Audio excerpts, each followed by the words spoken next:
Bonsoir à toutes et tous. Merci beaucoup d'être venus ce soir et merci aussi à Pascal et à Adeline de m'accueillir dans ce cycle de conférences de l'Université ouverte. Je trouve que c'est vraiment chouette qu'un tel événement, qu'un cycle de conférences grand public soit organisé. Du coup, comme vous l'avez vu, ma conférence d'aujourd'hui s'intitule « Quand la musique franchissait le rideau de fer » et porte donc sur le rôle des orchestres symphoniques, en particulier des orchestres symphoniques britanniques, dans la guerre froide. Alors, j'ai articulé ma présentation, vous verrez, en 3 temps. Tout d'abord, je vais essayer de répondre à une question que vous vous posez peut-être et qui serait légitime, à savoir pourquoi faire des recherches sur la musique dans la guerre froide. On me la pose souvent, donc voilà, je vais tâcher d'y répondre, notamment en fait pour vous en dire un peu plus sur la genèse de ce projet de recherche et aussi pour vous présenter les intérêts de mon sujet. Ensuite, je vous en dirai un peu plus sur le contexte historique global, donc vraiment sur la guerre froide et sur toutes ces circulations musicales qui se sont développées entre les années 50 et les années 80, surtout à l'initiative au départ des 2 superpuissances du conflit, c'est-à-dire les États-Unis et l'Union soviétique. Et enfin, je vous parlerai dans un 3e et dernier temps plus spécifiquement de mon projet de recherche actuel et donc des 2 orchestres britanniques que j'étudie actuellement à travers leur tournée au-delà du rideau de fer. Voilà, célèbre expression que j'emprunte bien sûr à Winston Churchill pour renvoyer à cette frontière symbolique et réelle qui sépare le bloc occidental du bloc communiste après la fin de la Seconde Guerre mondiale. Donc, le premier orchestre que j'étudie, c'est le London Symphony Orchestra, qu'on appelle le LSO plus communément, qui est probablement des 2 celui qui peut-être vous parle davantage, tout simplement parce qu'il se produit assez souvent en France.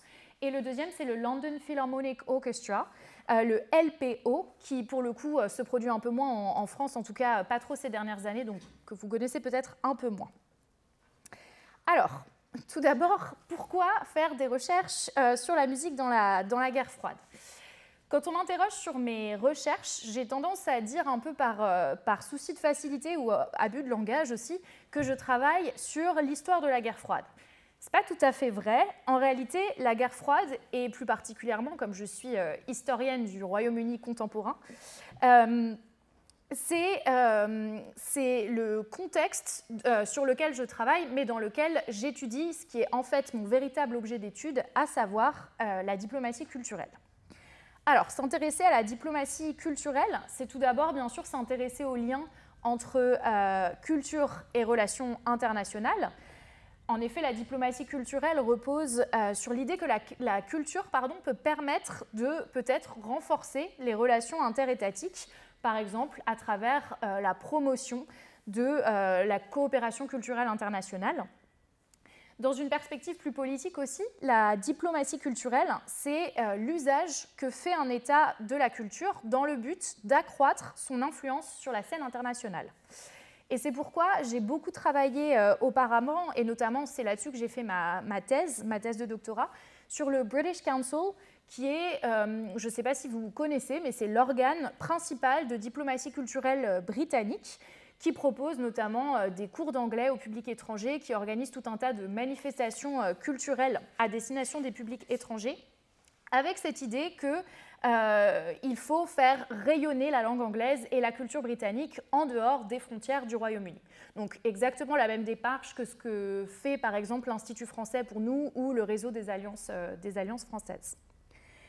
Si j'ai choisi pour ce nouveau projet de recherche dont je vous parle aujourd'hui, de me concentrer plus spécifiquement sur la période de la guerre froide, c'est parce que je me suis aperçue que mon objet d'étude se révèle particulièrement fécond dans ce contexte historique. Comme vous le savez, à partir de 1945, la guerre froide divise la planète en 2 blocs. Le bloc occidental d'une part, c'est-à-dire les États-Unis et ses alliés, en particulier les pays d'Europe de l'Ouest, et le bloc soviétique d'autre part, c'est-à-dire l'URSS bien sûr, mais aussi tous ces pays satellites, dont la plupart sont situés en Europe de l'Est, et également d'autres alliés communistes, parmi lesquels la République populaire de Chine, en tout cas entre 1949 et jusque dans les années 60, avant la rupture sino-soviétique. La rivalité entre ces deux camps de la guerre froide s'exprime à plusieurs niveaux, s'exprime dans plein de domaines. On pense tout de suite, bien sûr, au domaine militaire et technologique, tout ce qui est course à l'armement, pardon, excusez-moi, je vais arrêter de bouger autant, course à l'armement, conquête de l'espace, etc. Mais il s'agit aussi d'une rivalité sur le plan économique, sur le plan idéologique, à travers la défense de deux modèles politiques et culturels diamétralement opposés, le modèle communiste d'une part et le modèle de démocratie libérale d'autre part.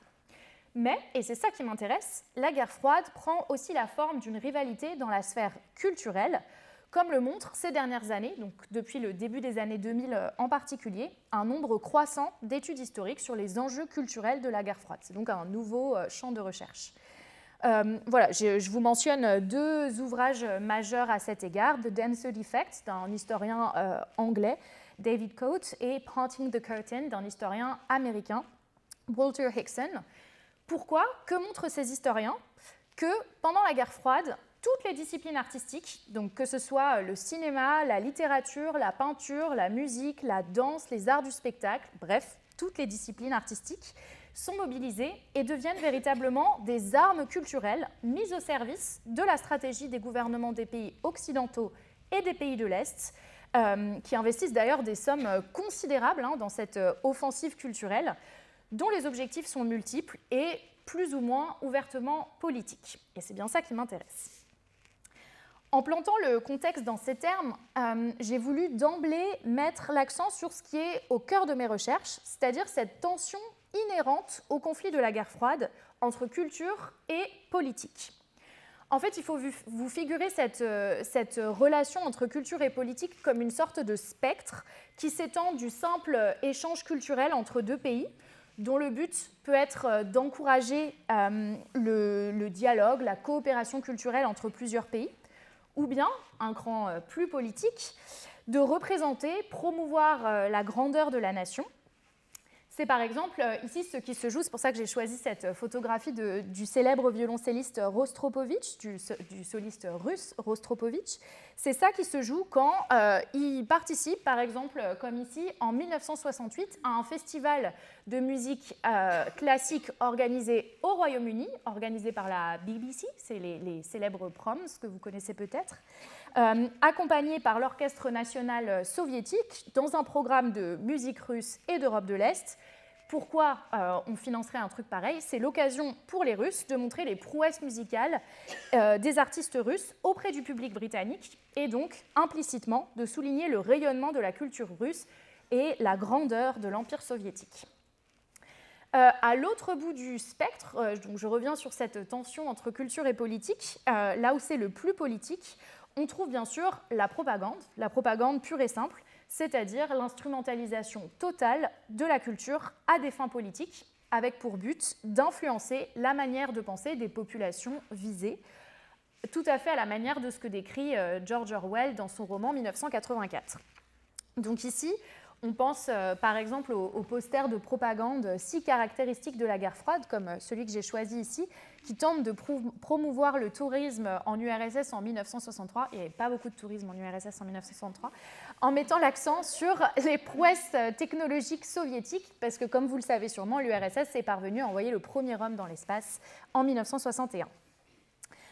Ainsi, en raison du déploiement culturel massif qui la caractérise, la guerre froide est donc une période particulièrement intéressante, en tout cas je trouve, à étudier par le prisme de la culture et de la diplomatie culturelle. Ce qui m'amène maintenant à la musique et aux raisons pour lesquelles j'ai choisi de me concentrer plus spécifiquement sur la musique plutôt que sur le cinéma ou sur la littérature. La première partie de ma réponse est assez personnelle et vous en doutez peut-être, je suis moi-même musicienne et je joue dans un orchestre symphonique à Paris. D'ailleurs, je suis sur la photo, donc je vous laisse essayer de trouver où je suis et quel instrument de musique je joue. Ce qui explique bien sûr mon intérêt pour la musique classique symphonique. Ensuite, l'intérêt de travailler sur la musique réside, me semble-t-il, dans sa forme ou sa nature bien particulière, notamment dans son rapport ambivalent avec la sphère politique. C'est très intéressant quand on commence à lire des archives sur la musique dans la guerre froide, puisque la musique est tout le temps décrite dans les correspondances officielles comme apolitique, comme non politique. D'autant plus quand il s'agit de musique classique qui, la plupart du temps en tout cas, est dépourvue de mots, de paroles, et donc peut-être moins susceptible d'être taxée de propagande, comme le serait la littérature ou la peinture, par exemple. De plus, la musique est très souvent présentée comme universelle. Ce serait une sorte de langage international capable de traverser les frontières et permettrait donc à cet égard de toucher des publics très larges, très importants, et serait peut-être plus à même de faire passer des messages simples, je ne dirais pas politiques, mais en tout cas des messages simples, sans trop éveiller les soupçons du camp adverse. Bref, apolitique et universel, ce sont les deux adjectifs que l'on retrouve le plus dans les archives pour qualifier la musique.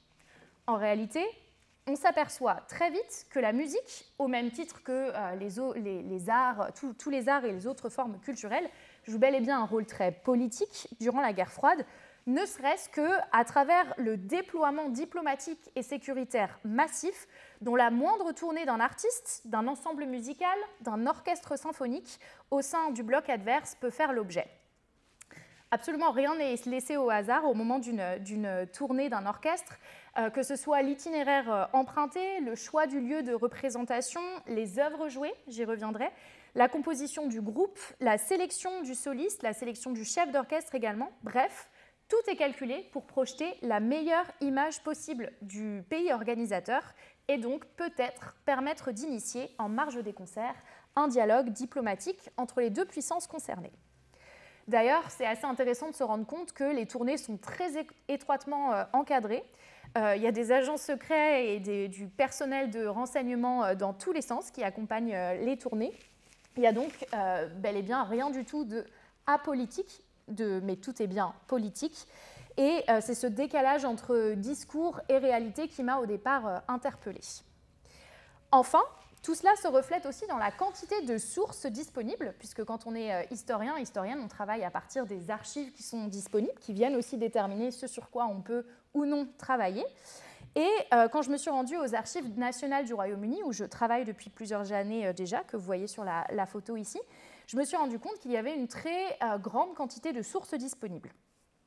En ouvrant les archives du Foreign and Commonwealth Office, c'est-à-dire le ministère des Affaires étrangères britannique, et également ceux du British Council, dont je vous ai parlé plus tôt, donc l'agence de promotion de la culture britannique à l'étranger, j'ai trouvé en fait une quantité très impressionnante de dossiers portant sur la préparation des tournées des orchestres britanniques au-delà du rideau de fer et sur leurs retombées ensuite, dont parfois des échanges au plus haut niveau, donc indiquant par exemple que ces tournées étaient suivies de près non seulement par le ministre des Affaires étrangères, parfois par le Premier ministre lui-même, et aussi énormément d'argent public dépensé pour soutenir ces échanges censés contribuer à l'apaisement des relations entre le Royaume-Uni et l'URSS, ou les pays du bloc de l'Est plus généralement, malgré des résultats bien sûr très difficiles à quantifier. J'y reviendrai.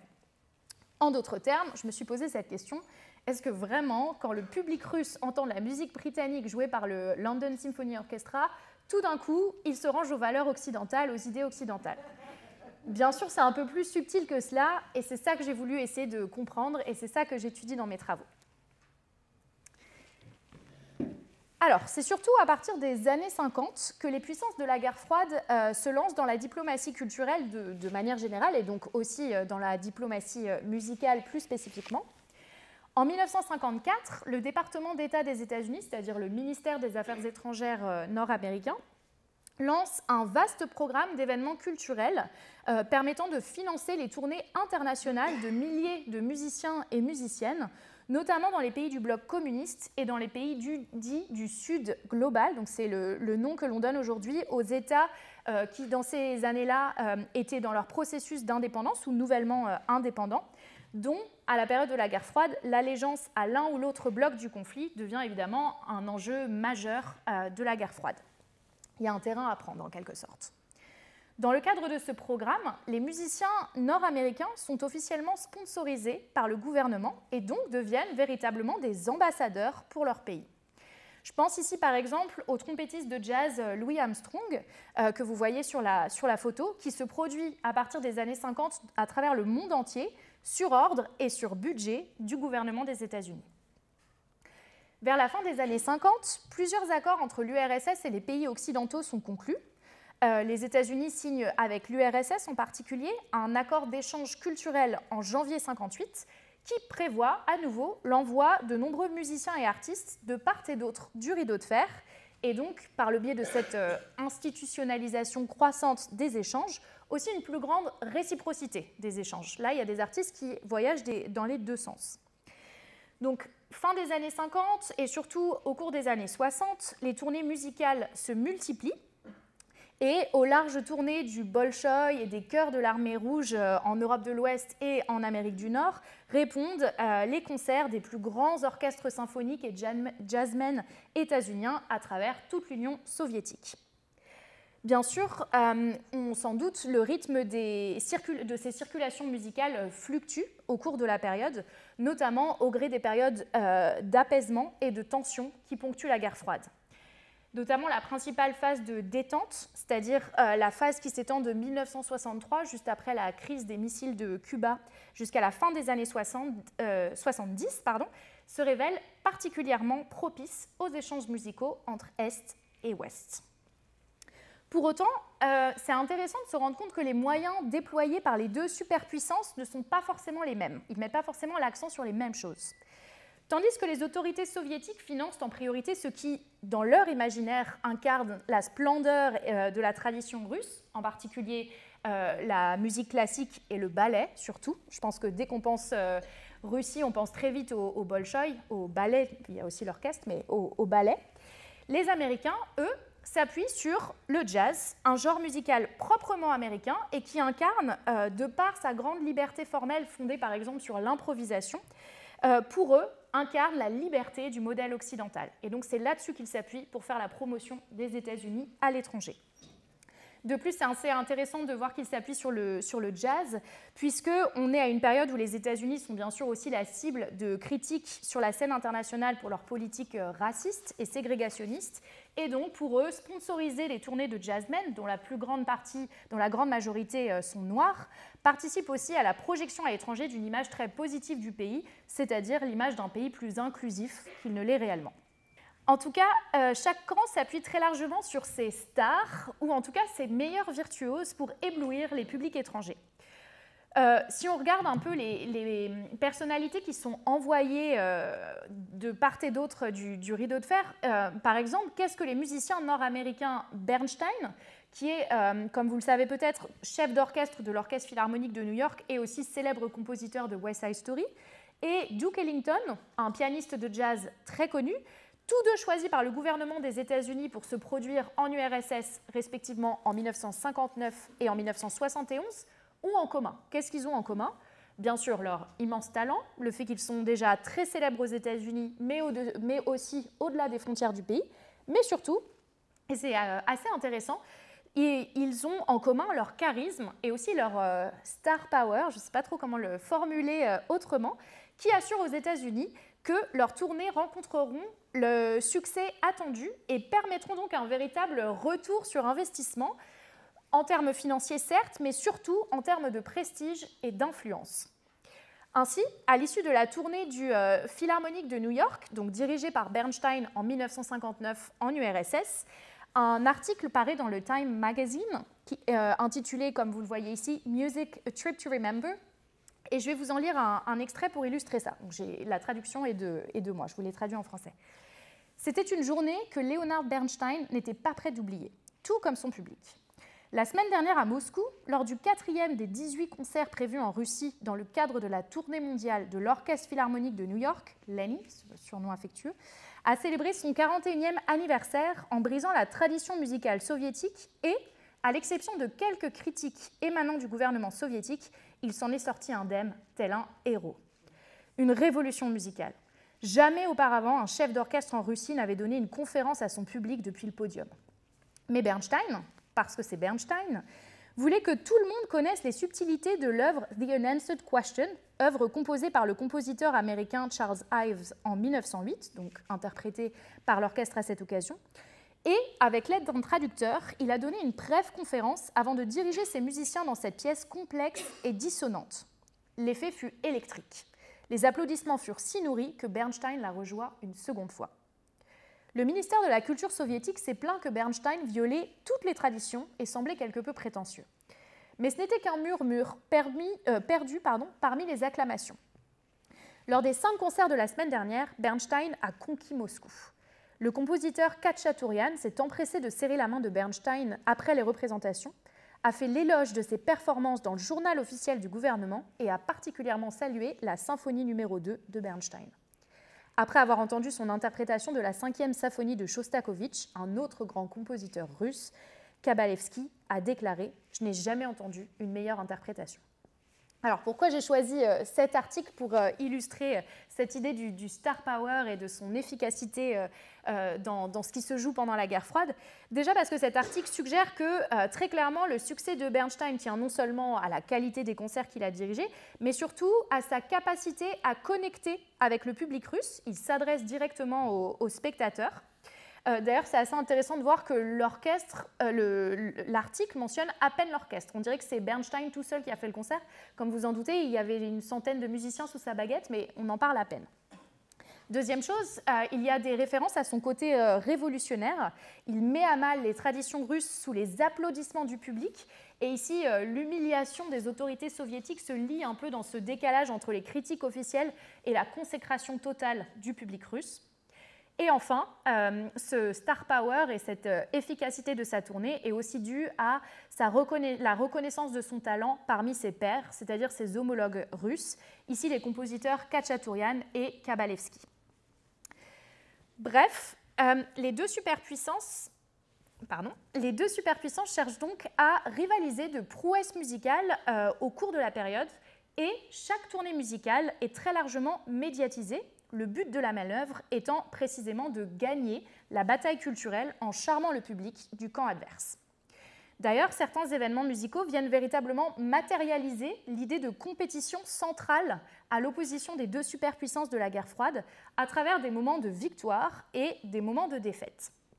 C'est le cas par exemple du concours international Tchaïkovski, concours de musique classique très célèbre, organisé tous les 4 ans à Moscou par l'URSS à partir de 1958, qui devient un peu un événement phare de la guerre froide culturelle, en ce qu'il permet de comparer la virtuosité des pianistes et des violonistes russes à celle des musiciens nord-américains et européens, et implicitement de souligner la supériorité du modèle culturel russe. En réalité, il se solde dès la première édition par une défaite symbolique russe lorsque le pianiste américain Von Cliburn, que vous voyez ici sur la photo entouré de toutes ses fans qui ne sont que des femmes, on dirait, remporte le concours en interprétant les concertos pour piano de 2 compositeurs du canon russe, Tchaïkovski et Rachmaninov. Vraie humiliation pour les Russes. Autre forme de victoire ou de défaite symbolique pour les puissances de la guerre froide, ce sont les défections de musiciens lors des tournées dans l'autre bloc.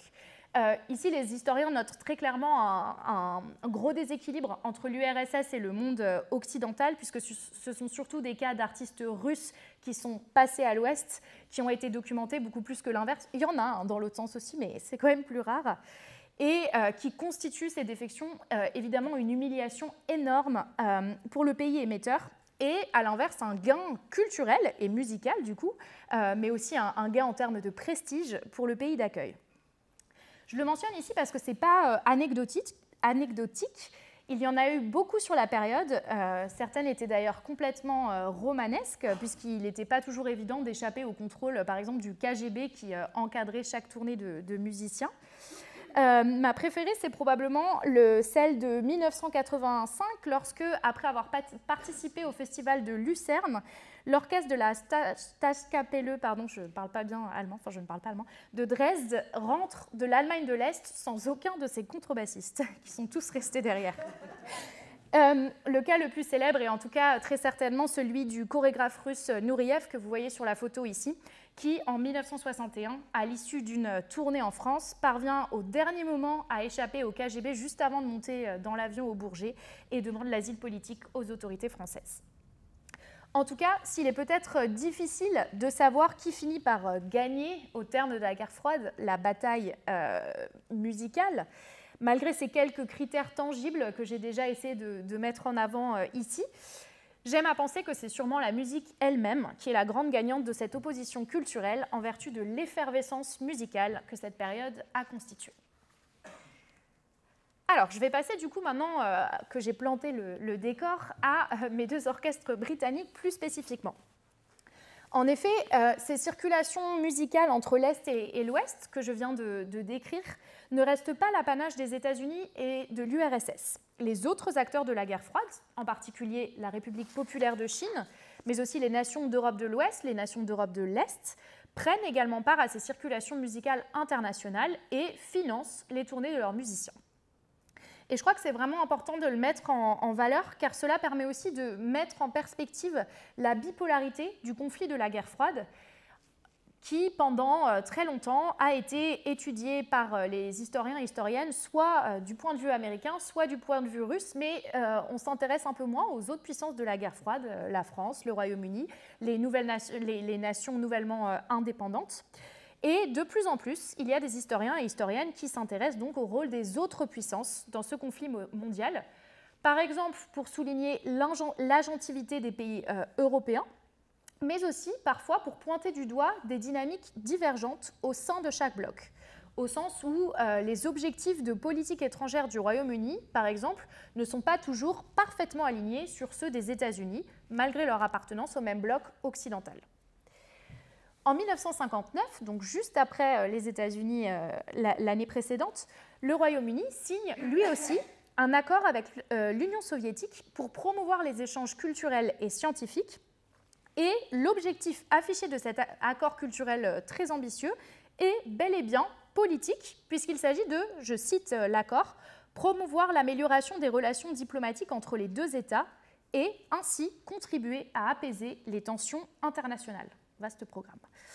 Cet accord, qui prévoit des échanges dans de nombreux domaines, donc autant des tournées de la Royal Shakespeare Company que des tournées de ballet, des échanges d'enseignants, d'enseignants-chercheurs, des expositions d'art, etc., ouvre aussi, du coup, la voie à une série de tournées musicales d'orchestres et artistes britanniques en Union soviétique et de musiciens russes au Royaume-Uni, pendant les à peu près 30 ans de cet accord qui reste en fait en place jusqu'à l'effondrement du bloc soviétique en 1991. C'est dans ce cadre que se déroule la tournée du London Symphony Orchestra, le LSO, en 1971 en URSS. Alors, il ne s'agit pas de la première tournée du LSO au-delà du rideau de fer, puisque l'orchestre s'était par exemple déjà produit dans plusieurs pays d'Europe de l'Est, à la fois en 1965 et en 1970. En revanche, cette tournée est particulièrement importante, non seulement parce que c'est la première fois que le LSO est envoyé en Union soviétique, mais aussi en raison de son ampleur et, à mon sens, de ce qu'elle a représenté. Donc, en avril 1971, le LSO se rend en URSS pour donner une série de concerts à Leningrad et à Moscou, dans le cadre en fait d'un festival de musique classique britannique plus large qui s'appelle Days of British Music in the USSR, donc les journées de la musique britannique en URSS, dont le programme comprend aussi des récitals de solistes britanniques, des concerts de musique de chambre, etc., organisés à travers toute l'URSS, hein, pas juste en Russie. Mais le LSO et ses concerts en Russie, c'est le highlight, le clou du spectacle de ce festival. Il s'agit d'une entreprise de très grande ampleur, à la fois humaine et financière. On parle ici du déplacement de 115 personnes, soit une centaine de musiciens, quelques membres de l'équipe administrative du LSO, mais aussi des journalistes, des photographes, des traducteurs, des diplomates également. Et les chiffres disponibles dans les archives font état d'un budget d'environ 105 000 livres de l'époque. Et du coup, j'ai fait le calcul. Ça fait environ 1 650 000 euros d'aujourd'hui, ce qui est un budget considérable pour l'époque. Mais attention, je précise quand même, le LSO se rend après la Russie, au Japon, en Corée du Sud et à Hong Kong. Et du coup, là, je vous donne les chiffres globaux de cette tournée parce que je n'ai pas les chiffres spécifiques à la tournée russe. Malgré tout, il s'agit d'un budget considérable, c'est ce que je voulais illustrer, qui fait de cette tournée une tournée véritablement historique, l'une des plus importantes jamais entreprises par un orchestre britannique. La tournée est financée à la fois par le British Council et par les fonds propres de l'orchestre, qui viennent notamment du mécénat, donc à la fois sur des fonds publics et privés, et elle endette largement l'orchestre, mais la direction de l'orchestre donne son feu vert, c'est-à-dire qu'il juge que la tournée en vaut la chandelle malgré l'endettement qu'elle va représenter. Les concerts du LSO en URSS sont très attendus et médiatisés, notamment en raison à nouveau de toutes les stars choisies pour l'occasion. Alors, le LSO est dirigé essentiellement par le célèbre chef d'orchestre André Prévin, mais aussi par Benjamin Britten, qui est un très grand compositeur de musique britannique, qui dirige en fait ses propres œuvres. Et les solistes que le LSO accompagne sont eux aussi mondialement connus, puisqu'il s'agit du pianiste Richter et du violoncelliste Rostropovitch. Vous aurez compris que je l'aime bien. Donc deux stars, non pas occidentales, mais russes. Et c'est important, j'y reviendrai. Le programme est composé en grande partie d'œuvres de musique britannique, dont des œuvres de musique britannique contemporaine, donc que le public russe ne connaît pas forcément. Par exemple, la symphonie pour violoncelle de Britten ou encore la première symphonie de Walton. Et s'intéresser au programme musical est quelque chose d'assez important, puisque cela nous en dit en fait long sur les objectifs réels de ces tournées musicales. En effet, si on part du principe que le but de ces tournées, c'est de faire rayonner ici la musique et la culture britannique à l'étranger, à l'Est en particulier, il n'est pas surprenant que l'accent soit mis sur la musique britannique, a fortiori sur des créations récentes qu'il s'agit de faire connaître et diffuser au-delà du rideau de fer. Mais c'est intéressant si on regarde le programme. Alors, je ne sais pas si c'est très lisible ici, vous le verrez peut-être un peu plus sur la vidéo après. Si on regarde le programme de plus près, on se rend compte qu'il s'agit aussi un peu d'un exercice d'équilibrisme diplomatique qui se reflète autant dans le choix d'associer un orchestre britannique et des solistes russes que dans le choix d'interpréter également des grands tubes de la musique classique russe, comme les œuvres de grands compositeurs reconnus partout dans le monde, tels que Rachmaninov et Prokofiev. Bien sûr, il est aussi important d'honorer le pays d'accueil, d'où ce mix entre de la musique contemporaine britannique et des tubes de la musique classique russe. Mais c'est assez intéressant de noter que le LSO choisit ici d'interpréter des œuvres de compositeurs russes finalement très occidentalisés. Rachmaninov, par exemple, a été naturalisé américain. Prokofiev a vécu pendant une vingtaine d'années en Europe de l'Ouest et aux États-Unis. Il a vécu à Paris en particulier. Et quand le LSO vient en URSS en 1971, Prokofiev et Rachmaninov sont déjà décédés depuis plusieurs années. Bref, ce choix n'est pas anodin. Le LSO ne joue aucune œuvre de compositeurs contemporains russes, soviétiques, comme par exemple le fameux Kabalevski que j'ai mentionné plus tôt, dont les œuvres musicales sont caractéristiques du style révolutionnaire soutenu et promu par le Parti communiste soviétique, appelé le réalisme soviétique, qui se retrouve dans plusieurs arts. Donc évidemment, on évite d'envoyer un message politique problématique à travers la musique que l'on choisit de jouer. Les concerts du LSO rencontrent un franc succès auprès du public soviétique, comme en témoignent à la fois les correspondances officielles et les critiques qui paraissent dans la presse britannique. Ainsi, l'ambassadeur britannique en poste en Russie à ce moment-là, Duncan Wilson, décrit dans un courrier qu'il adresse au ministre des Affaires étrangères britannique, ce qui veut dire que le ministre des Affaires étrangères britannique, ça fait partie des choses brûlantes du moment qu'il suit quand même. Il décrit la foule en délire en ces termes. Pour les concerts consacrés aux œuvres de Britten, interprétés par Richter et Rostropovitch et dirigés par lui-même, les salles étaient bondées et les cordons de police à l'extérieur faisaient plutôt penser à un concert des Beatles au sommet de leur popularité qu'à un concert de musique classique du XXe siècle. D'ailleurs, il semblerait que l'engouement soit tel que nombreux sont les spectateurs qui n'ont pas réussi à avoir de billets, qui essayent quand même de rentrer dans la salle de concert clandestinement. Il y a des récits comme quoi il y en a qui passent par la fenêtre des toilettes, voilà, c'est véridique. Donc a priori, l'engouement est réel parmi le public russe. Évidemment, les critiques publiées dans la presse britannique sont très positives et il est plus difficile, en tout cas pour moi qui n'ai accès qu'à des sources britanniques et qui ne lis pas le russe, d'avoir une idée de comment les concerts sont réellement reçus par la critique soviétique. Mais quand même, je vous ai mis cet extrait d'un article publié dans le Evening Standard en avril 1971 qui semble indiquer que les critiques musicaux soviétiques ont eux aussi véritablement loué les concerts du LSO, notamment pour la grande classe artistique, c'est des citations, du LSO et sa noblesse de son qui est véritablement parvenue à charmer le public de Leningrad. Mais ce qui m'intéresse évidemment par-dessus tout, c'est la dimension politique et les conséquences diplomatiques de cette série de concerts.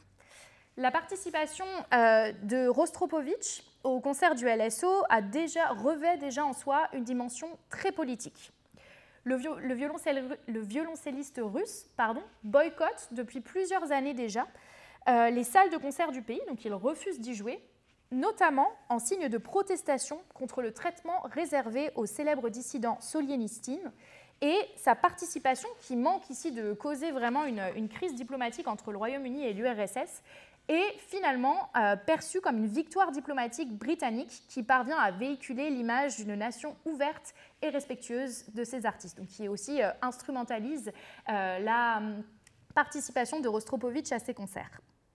Comme le note le Financial Times, dans un article, encore une fois, daté d'avril 1971, le public présent à l'ouverture du concert à Moscou était particulièrement enthousiaste, car c'était le soir du programme dans lequel Britten avait remporté une victoire diplomatique en invitant comme solistes les deux géants de la vie musicale soviétique, l'irremplaçable Richter et l'irrépressible Rostropovitch. J'aime bien la formule.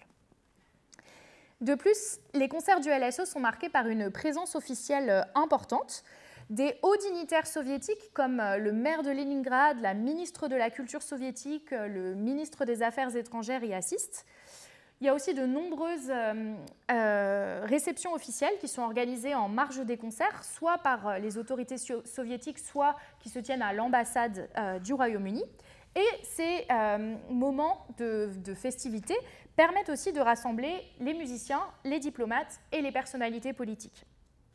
Et c'est assez important d'observer ce qui se passe aussi à côté des concerts pendant une tournée, puisque c'est plutôt là que se nouent des potentiels liens personnels, des potentiels liens d'amitié, qui permettent en fait de faire perdurer ce type d'échange culturel et aussi de donner corps réellement aux relations diplomatiques. J'y reviendrai pour mon deuxième exemple. S'il est difficile bien sûr de quantifier réellement les retombées politiques de cet événement, il est certain qu'il a contribué déjà à exposer l'élite culturelle et politique soviétique à la musique britannique, qu'il a permis de susciter l'admiration pour la musique et peut-être la culture plus largement britannique. Et enfin, cette tournée du LSO constitue une étape importante dans la normalisation des échanges culturels anglo-soviétiques et permet donc d'ouvrir la voie à la tenue d'autres événements culturels importants, en particulier l'année suivante, le festival réciproque qui s'appelle Days of Soviet Music in Britain, donc les journées de la musique soviétique au Royaume-Uni.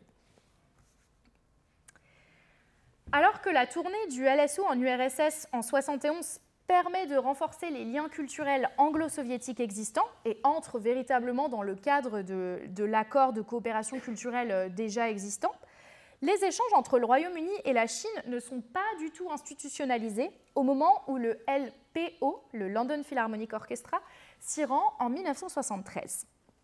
Là encore, il s'agit véritablement d'une tournée historique. C'est tout simplement la première fois qu'un orchestre occidental se rend en Chine depuis la proclamation de la République populaire de Chine en 1949. D'ailleurs, les Britanniques n'ont de cesse de le rappeler, c'est écrit partout dans le moindre document officiel, il y a bien écrit que c'est le premier orchestre occidental qui se rend en RPC. Et qu'est-ce qu'ils veulent dire par le premier orchestre occidental? Ils veulent dire avant les États-Unis, c'est ça qui les intéresse. Le rapport de cette tournée, qui est rédigé par un officiel du British Council qui en fait accompagne le LPO pendant la tournée, fait là encore état d'une tournée de très grande ampleur, très médiatisée, mais cette fois-ci à la fois du côté britannique.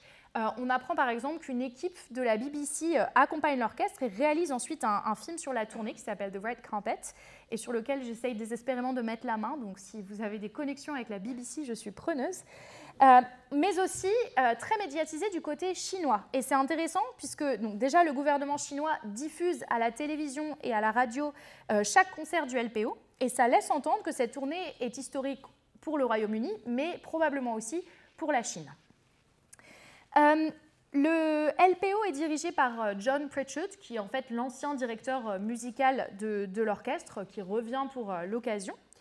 Et le programme des concerts qui se tiennent à Shanghai, à Canton et à Pékin inclut quelques œuvres de musique britannique, mais pas de la musique britannique très contemporaine, plutôt de la musique du début du XXe siècle. On a des compositeurs comme Elgar ou comme Vaughan Williams, pardon.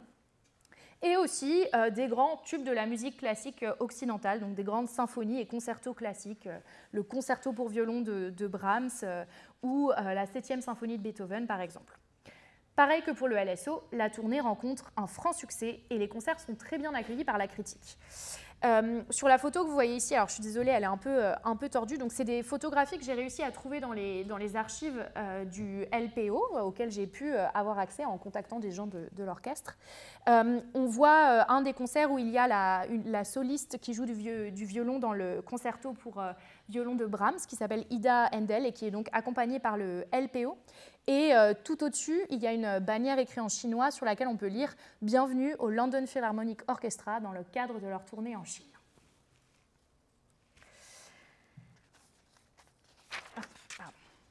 Mais là où cette tournée diffère, à mon sens, de celle du LSO en URSS dont je vous ai parlé juste avant, c'est en termes d'impact. Le programme de la tournée est très chargé parce qu'en plus des concerts, il prévoit ce coup-ci, comme en URSS, de nombreuses réceptions officielles, mais également, et là c'est une sacrée nouveauté, de nombreuses visites touristiques. Les musiciens sont par exemple emmenés par une délégation chinoise à la Cité interdite, ils sont emmenés à la Grande Muraille de Chine. Ici, vous les voyez au zoo de Canton en train d'admirer les pandas du zoo qui sont... Enfin, vous voyez que la diplomatie du panda, dont vous avez peut-être déjà entendu parler, n'est pas récente, hein, c'était déjà le cas à l'époque. Et on les emmène également à tout un tas d'événements culturels. Par exemple, une représentation du ballet The White-Haired Girl, typiquement communiste, interprété par la compagnie de l'école de danse de Shanghai, ou encore un spectacle de la troupe d'acrobates de Canton. Les concerts du London Philharmonic Orchestra sont organisés et sponsorisés par le gouvernement britannique et le British Council, mais tout le reste du programme, c'est-à-dire toutes ces sorties culturelles, ces manifestations culturelles, tout le reste a été mis au point et financé par les autorités chinoises. Le programme prévoit également des moments privilégiés d'échange entre les musiciens du LPO et les musiciens chinois, comme lors de la répétition du chœur et de l'orchestre de la Central Philharmonic Society of Peking, qui est en fait l'orchestre national de Chine, à l'issue de laquelle les musiciens du LPO sont véritablement encouragés à aller se mélanger aux musiciens chinois, à échanger avec eux. Donc voilà, le rapport nous décrit que très naturellement, les violons s'asseyent à côté des violons, les hautbois s'asseyent à côté des hautbois, etc. Et a priori, sans l'aide de traducteurs, ils parviennent à échanger sur des problématiques qui les intéressent, ils s'échangent leurs instruments, ils essayent les instruments des uns des autres, etc. Bref, pourquoi je vous dis ça? Puisqu'il semble ici que tout a été fait et pensé pour encourager à ce développement de relations personnelles que je suggérais auparavant, voire de relations amicales. Il semblerait qu'il y en ait qui aient gardé contact après coup, entre musiciens des deux pays, favorisé probablement aussi par le fait que l'alcool a l'air de couler à flot pendant la tournée, puisque j'ai trouvé beaucoup de photos au bar, voilà, avec cette idée que les échanges informels pourraient se révéler très efficaces à la diffusion ensuite plus large de la culture et des idées nationales de chaque pays au sein du camp adverse, voire peut-être pourraient être capables de prendre le pas sur les relations diplomatiques officielles dans les moments où celles-ci sont tendues, d'où l'importance des relations informelles. Cette répétition ouverte permet aussi aux musiciens chinois de faire découvrir à leurs collègues britanniques non seulement leur répertoire musical, inconnu dans le monde occidental, mais aussi certains instruments traditionnels chinois, comme le pipa, alors je ne parle pas le chinois, pardon pour la prononciation, mais qui serait un instrument de la famille du luth. Cette tournée, et en particulier ces moments de rencontres et d'échanges privilégiés entre musiciens chinois et britanniques, participe aussi, et c'est l'autre chose que j'ai trouvé vraiment intéressante, à mettre à mal certains préjugés que les Britanniques peuvent entretenir sur la Chine. Alors que très clairement, les Britanniques, quand ils vont en Chine, ils s'attendent à entendre des œuvres musicales pas subtiles du tout, vraiment de la propagande pure et simple, complètement inintéressante d'un point de vue musical. Finalement, ils sont très surpris par la qualité de certaines pièces qui leur sont jouées, et ils n'en reviennent pas du niveau des musiciens chinois, en dépit du fait qu'a priori, ils jouent sur des instruments de pas très bonne qualité. A priori, le son de l'orchestre est assez incroyable et les musiciens britanniques en sont surpris. Finalement, pourquoi je vous dis tout ça? Eh bien parce qu'à la lecture des archives de cette tournée, on a un peu l'impression d'un renversement. C'est davantage la Chine ici qui semble être parvenue à éblouir la délégation britannique, peut-être plus que l'inverse, et en tout cas qui en tire un prestige évident. Le rapport explique en effet que les musiciens britanniques rentrent complètement enchantés de la tournée, non seulement en raison de l'accueil vraiment impeccable qu'ils ont reçu, d'ailleurs ils disent en comparaison avec d'autres trucs qu'on avait pu connaître dans d'autres pays communistes, et là on pense en particulier à l'URSS où à chaque fois les musiciens ont l'air traumatisés par la qualité des hôtels dans lesquels on les emmène. Et ils sont aussi enchantés par tout ce qu'ils ont découvert lors de la tournée, que ce soit les belles rencontres qu'ils ont pu faire ou alors toutes ces prouesses artistiques et culturelles chinoises auxquelles ils ont été exposés. La personne qui rédige le rapport, donc cet officiel du British Council, note que le gouvernement chinois a finalement réussi avec brio un véritable coup de publicité. Il écrit « Il y a désormais en Grande-Bretagne une centaine de personnes que l'on cherche activement à interroger sur leur expérience en Chine, tant en public qu'en privé, et qui parlent en termes très élogieux de ce qu'elles y ont découvert. Surtout, le film produit par la BBC vaudra bien plus que toute propagande officielle chinoise. » Là où les rapports portant sur la tournée du LSO en URSS n'évoquaient pas ou à peine les aspects positifs du modèle culturel russe, alors que quand même il y en a, ils ont parmi les plus grands compositeurs au monde, ce rapport de tournée donne au contraire la part belle aux prouesses culturelles et artistiques chinoises, et l'auteur du rapport a même peur que le Royaume-Uni ne soit pas capable de rivaliser avec la Chine dans certains domaines, en particulier pour tout ce qui est de l'ordre de la danse. Il conclut son rapport en louant la qualité des orchestres, mais surtout des ballets chinois, et écrit « Sans aucun doute, toute compagnie de danse occidentale qui se rend en Chine doit emmener avec elle ses meilleurs artistes et ses meilleurs ballets si elle veut pouvoir rivaliser avec ce que les Chinois sont capables de faire. » Donc si on replace cette tournée dans le cadre de cette compétition culturelle permanente qui se joue pendant la guerre froide et que je vous ai décrit au début, on se demande ici si ce n'est pas plutôt la Chine, plutôt que le Royaume-Uni, qui a remporté cette manche de la bataille culturelle. Enfin, en termes diplomatiques, cette tournée complètement inédite contribue à développer non seulement les échanges culturels entre le Royaume-Uni et la Chine, qui étaient inexistants à cette époque, puisqu'elle se déroule juste avant l'envoi d'une délégation officielle britannique en Chine, qui ont justement pour mission de négocier des nouveaux accords culturels avec la Chine. Mais cette tournée inspire aussi d'autres contacts entre l'Europe occidentale, les États-Unis et la Chine communiste. En quelque sorte, elle montre l'exemple, cette tournée du LPO, et elle sera imitée peu de temps après par l'Orchestre Philharmonique de Vienne et l'Orchestre de Philadelphie. Alors, pour conclure tout ce que je vous ai dit là, ma conclusion est peut-être insatisfaisante, mais c'est toujours assez difficile de quantifier véritablement l'impact de la diplomatie musicale. C'est quelque chose qui est intangible, évidemment. En particulier, ici, l'impact de la diplomatie musicale britannique sur les relations diplomatiques entre le Royaume-Uni et les puissances communistes de la guerre froide. En revanche, et comme je l'ai déjà suggéré plus tôt, ce qui est intéressant quand on étudie la diplomatie musicale dans la guerre froide, c'est qu'on se rend compte qu'en fait, la guerre froide semble avoir constitué une période particulièrement fertile pour la production musicale. Bien que paradoxalement, les deux camps sont motivés par une rivalité politique et idéologique, en fait, les circulations de musiciens occidentaux et communistes de part et d'autre du rideau de fer ont bel et bien conduit à des échanges et des transferts culturels qui n'auraient jamais été possibles sans cet investissement, et là je parle vraiment aussi d'investissement financier, cet investissement public considérable. J'aimerais terminer en soulignant que cette question de la diplomatie musicale, mais c'est par là que vous aviez commencé Pascal, et du rôle que la musique peut peut-être jouer pour apaiser les tensions internationales, est toujours complètement d'actualité. Et on voit bien aujourd'hui qu'il y a encore de nombreux États qui s'appuient très largement sur la musique pour soutenir leur influence sur la scène internationale. Et ici, je pense en particulier au déploiement massif des orchestres chinois à travers le monde depuis le début du XXIe siècle, proposant sur les plus grandes scènes mondiales des programmes ambitieux, souvent éclectiques, qui ont pour but de montrer à la fois leur maîtrise des œuvres de musique classique occidentale, mais aussi la vitalité de la création musicale chinoise aujourd'hui. Donc là, vous voyez par exemple la photo que j'ai choisie pour illustrer cette dernière slide. Vous voyez l'Orchestre national symphonique de Chine qui est venu jouer à la Philharmonie l'année dernière, en 2024. D'ailleurs, c'est l'Orchestre national symphonique de Chine, c'est la fameuse Central Philharmonic Society que le LPO a rencontré.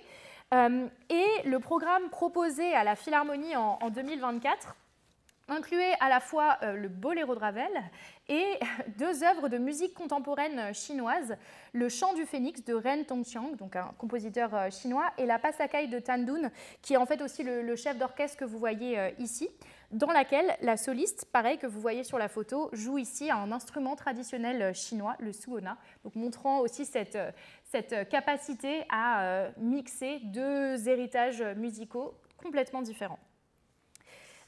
Et pour terminer, si vous voulez écouter certaines des œuvres musicales que j'ai pu mentionner au cours de ma présentation, je vous ai fait une petite playlist. Voilà, c'est soit des œuvres que j'ai mentionnées explicitement, par exemple vraiment les œuvres qui ont été jouées par le LSO, par le LPO, pardon, pendant leur tournée. Je vous ai mis aussi ce ballet incroyable de White Haired Girl que le LPO a regardé, donc fait par les Chinois. Donc là, c'est du typique propagande communiste, ça m'a fait sourire. Mais aussi voilà, les concertos pour piano qui ont valu à Van Cliburn de gagner le concours Tchaïkovski en 1958, etc. Voilà, je vous ai fait une petite playlist reprenant certaines des œuvres que j'ai mentionnées et que vous pouvez avoir avec le QR code. Voilà, je vous remercie pour votre attention.